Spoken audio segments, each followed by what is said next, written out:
Hi, good day everyone.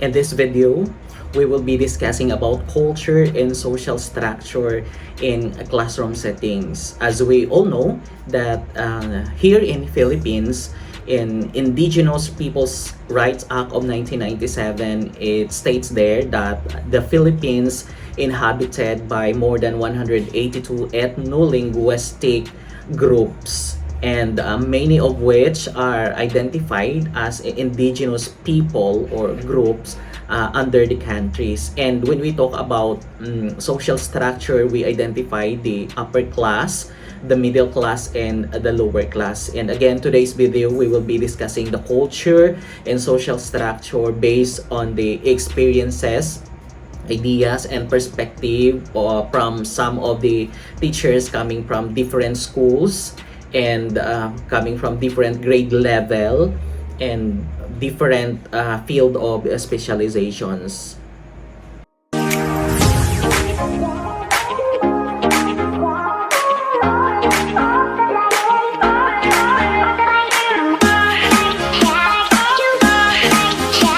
Hi, good morning everyone. My name is Ronald Lilam, a deep ed teacher assigned in Romana at Sharon Central Elementary School.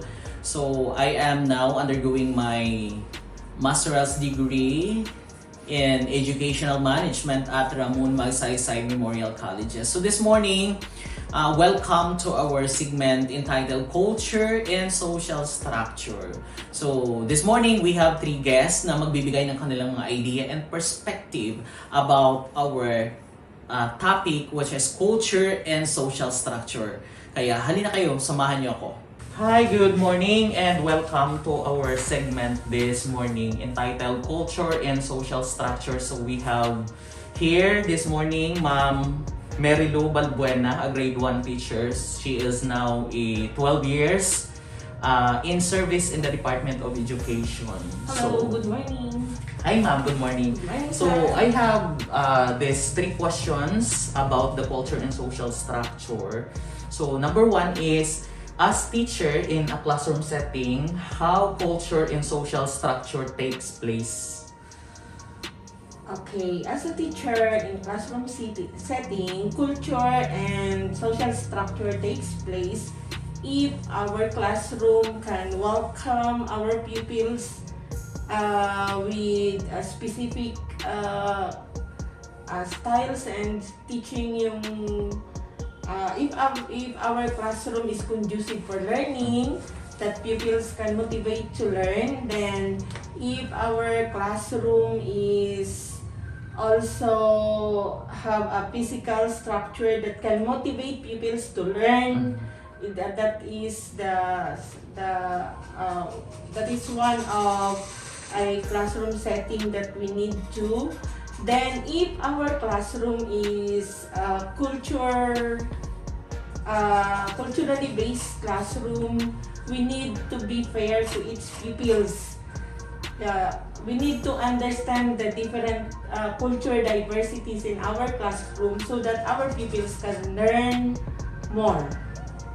That's okay, all. so despite of the despite of the culture diversity, kasi as we Yes. all know, in a public school, especially here in Roman, we have different, or we cater different cultures, diba? So number two questions is, do you encounter culture and social structure issues in your classroom? Yes. If yes, how did you address to resolve the Yes, issue? of course, sir, because we are dealing with children coming from different families, having different cultures.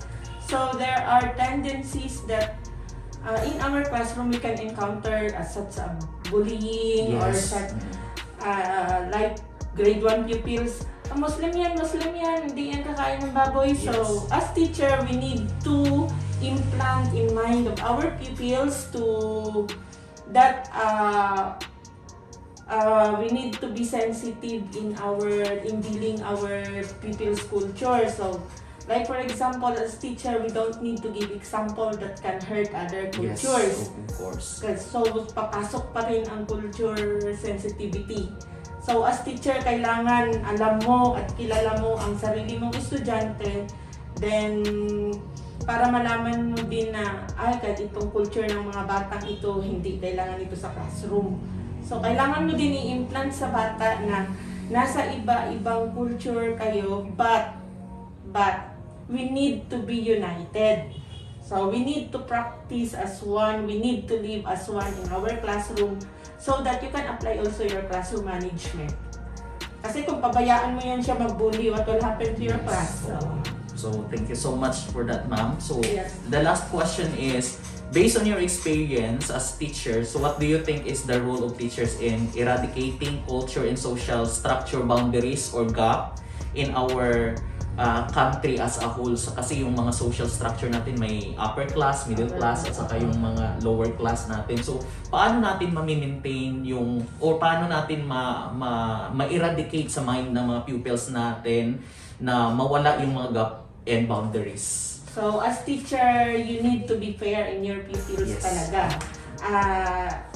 Hindi porket mayaman siya, you need to give more attention Yes. on them. So kailangan kung ano ang treatment mo doon sa mahirap, papunta sa mayaman, pare-pareho. So that magkakaroon ka ng unity mismo start in your classroom bago siya lumabas sa komunidad. Then kailangan mo i-implant sa pupil mo na we belong to different cultures, we belong to different communities, pero we are one as Filipino. Parang ganun, sir. So, kailangan nila ang pagkakaisa. Kasi we need to instill to their mind na despite of the differences their in terms social status. kailangan natin maging isa. Maging So isa. mag-start talaga yun sa classroom, and depende talaga yan siya sa how teachers were going to educate them from How schools. you motivate your Yes, pupil kasi talaga. kung ano yung tinuturo natin inside the classroom, probably lalabas yan sa community Oo. and as a whole sa Philippines, Oo. di ba? So it can have a big impact to their lives as a Filipino. So simulan natin talaga dun sa school pa Sa lang. school, oo. Dapat kukunin na natin yung mga boundaries, and we need to have yung mga activities natin na magkakaroon sila ng unity despite of their differences. So, sige ma'am. Hindi mo na kailangan ito mayaman, ito bigyan ko ito ng ganitong Yes, activity. Hindi. So, kailangan ito mo talaga i-implant sa mind nila, mayaman ka man, mahirap ka man, kailangan yung magkaisa. Yes, oo. So, hindi pwede iba natin, tandaan natin na yung treatment natin is dapat Fair.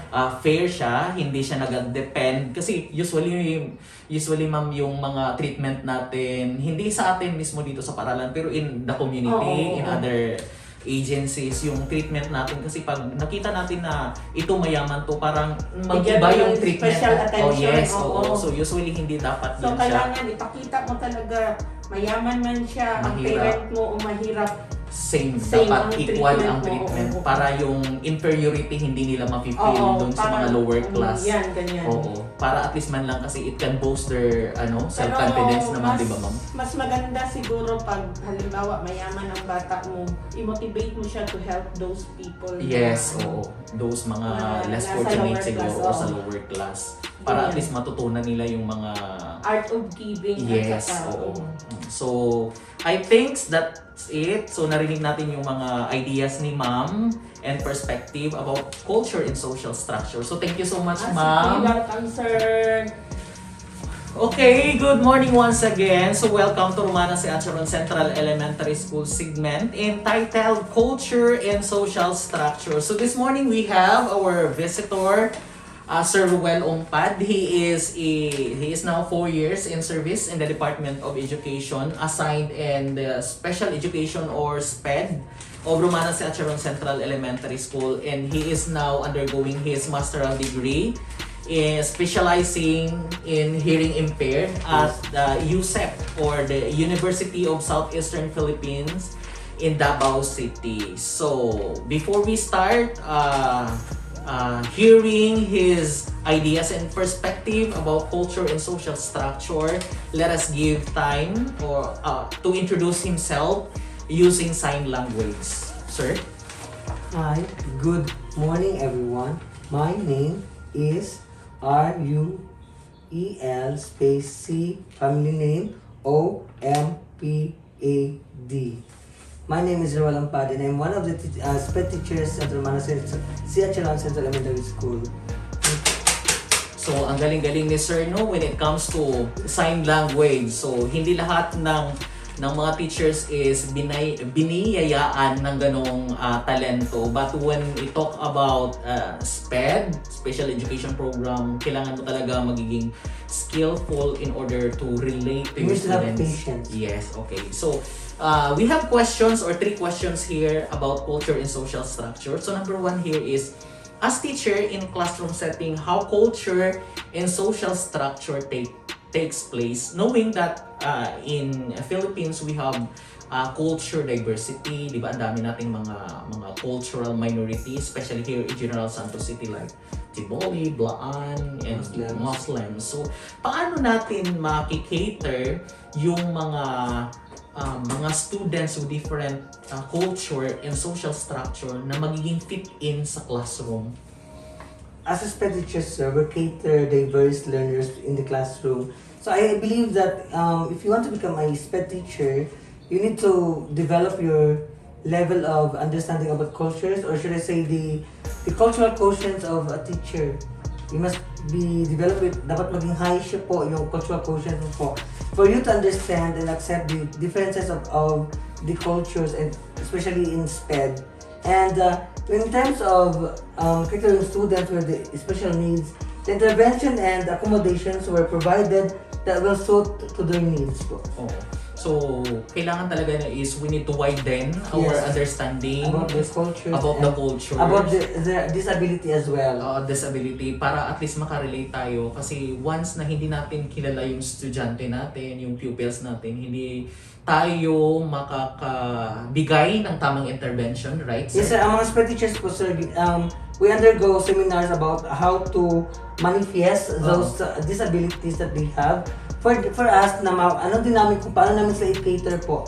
Different behavior po yung mga student natin, sir, di ba? Yes. So, in that way, if we undergo seminars, we easily adapt kung ano yung dapat, or give interventions and accommodation, how we treat them and how we accommodate them po. Okay, so one thing pala na kailangan natin is we need to undergo seminars. Yes. Para makabigay tayo from seminars so that we can get a knowledge from the resource person kung paano natin i-handle yung mga bata with special needs. Kasi hindi kasi basta-basta na magbibigay lang tayo ng interventions. Yes, sir. Without the knowledge kung ano yung mga disabilities at saka kailangan Yes, ng mga especially in my case, I'm handling blind and yung hearing impaired po. If we say hearing impaired po, hindi po yung iba-iba po yung term na ginagamit namin from Bisaya, Ilonggo, and Blaan. I have Blaan, so Yes. I'm Muslim. So yung term nila is different from Blaan and Christian.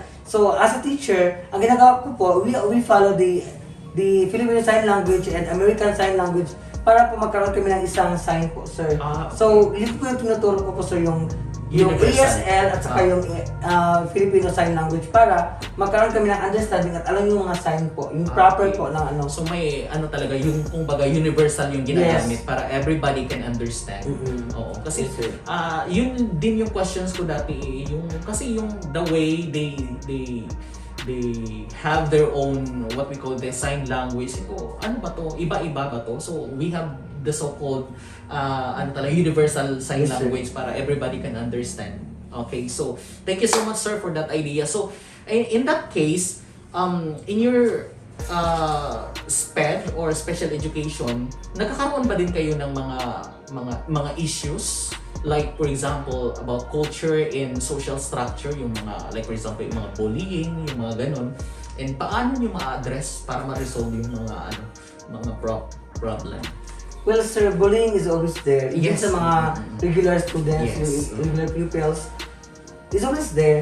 Pero pag SPED teacher ka, you must know kung paano magbigay ng flexible na mga activities, flexible na mga strategies para din po ma-cater po lahat ng mga bata.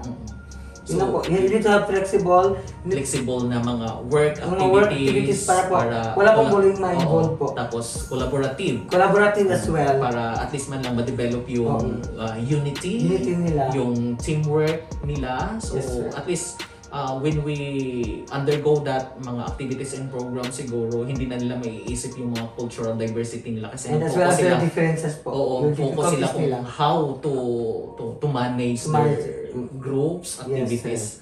So, and another question is, based on your experience, sir, no, what do you think is the role of teachers in eradicating culture and social structure boundaries? Kasi usually kasi boundaries yung nagte-take place kasi yan siya, kasi yung tinatawag natin na social structure yung upper class, middle class, and the lower class. So inside the classroom, paano ba natin yan siya mai-instill sa mind na despite na mahirap ka, mayaman ka, still we need to have the unity to achieve one goal? Well, based on my experience, sir, I believe that teachers, SPED teachers, has an important roles in eradicating culture and social structure boundaries po. So, all we have to do is the learners must be given equal opportunity and equal opportunity to learn and to grow. Nga po, sir. Okay, We should give them equal opportunity to learn and to grow in their own. so kailangan talaga ng equal opportunity talaga Yes po, yung sir. ibibigay natin. Wala pong mahirap at kamayaman, wala Oo. pong wala pong differences ang disabilities nila. Equal po sila lahat. Kasi As kailangan long as under ka sa akin, kung ano yung activities na depende po sa kung makita, paano po nila makuha kasi nila. sabi nila is we need to nurture the children, Yes, di sir. ba? Culture the children from home to school and school to community. Yes, sir. Kasi madadala na nila yan hanggang sa paglaki nila, and that is kanang sabi nila na it has a big impact to their lives. Yes, sir. Shall we say Precisely. na in other way around, it can boost their self-confidence, di ba? Na hindi nila ma-feel yung inferiority na despite na mahirap ako, pero I have the guts to do this. Something like that. So, thank you so much, sir, for that Thank you so much. very nice idea about culture and social structure. So, thank you once again and good morning. Hi, good morning, everyone, and welcome again to our discussion this morning entitled Culture and Social Structure. And we have our guest, one of my friend, and she is now 3 years in teaching, especially in private institution at Matutumji Elementary School, right? Located at Akmunan, Tupi, South Cotabato, Philippines. And of course, none other than Ma'am Ginilyn Masalon. So Ma'am, good morning and welcome to our discussion this morning. It's my pleasure. Okay, so I have 3 questions to you regarding culture and social structure. Number one here is, as teacher in a classroom setting, how culture and social structure takes place. Because as we all know that we have different cultures, especially in Philippines, specifically in that area in Akmunan, mostly we have the tribal minority like Blaan there. So, uh, what do you think or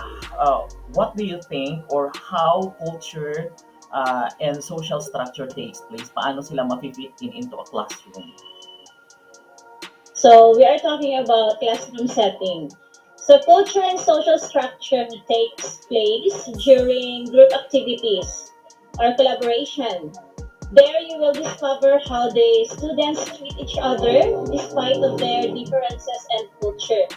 And also, it takes place during class discussion. Let's say, for example, you have an activity in TLE subject about cooking and preparation. And if some of your students are Muslims or SDAs, so as a teacher, do not ask them to cook or prepare adobong baboy, Of course. because it is forbidden to them. We must be considerate and sensitive enough with the feelings and beliefs of our students. That is why we need to do background checking first in every of our pupils. So in that case, we will stay connected to them and we will develop a good camaraderie with our pupils. So that's the most important thing. Okay, so thank you so much, ma'am, for that very nice idea. So another question is, do you encounter culture and social structure issues in your classroom, and What do you think, or if yes, how did you address to resolve that issue? Yes, I do have student before in which we called outcast or outcasted siya because she is ablaan and some of her classmates bullied her. So what I did is I called the attention of everyone. I talked to them and I gave them a Bible story which is centered in the love of Jesus to everyone regardless of who we are. And also I reminded them the consequences of their doings. So every time I do my discussion in any subject, I always integrate faith in learning for them to be reminded to respect everyone and to spread love with each other. Okay, wow. So thank you so much for that very nice idea. So the last question, ma'am, is based on your experience, what do you think is the role of the teachers in eradicating culture and social boundaries and gap in our country as a whole? 'Di ba? As we all know na ang daming mga culture and then yung mga social structure natin yung tinatawag natin na upper class, middle class, and lower class. And yun talaga yung mga, may mga gaps talaga tayo eh. Because when we talk about yung mga mayayaman, pag sa sinabi nating mayaman, umiiba yung mga treatment natin sa kanila. So paano natin yan siya ma-eradicate sa mind ng mga bata as a teacher? Okay. So the role of a teacher is crucial, right? Yes. So for me, the role of a teacher is to fill the minds and the hearts of the students with love and positivity. So another thing is the main role of a teacher is to teach to touch the heart of every learner. We must let them feel that we love and care for them equally, regardless of their status in life, regardless of their culture. So if we teacher will do that, our learners will imitate it. Diba? And if all teachers around the world, around the globe will do that, we will blot out completely the gap between culture and social structure. The love and peace will take place. Okay, so thank you so much for that brilliant idea, ma'am. So once again, good morning and thank you so much.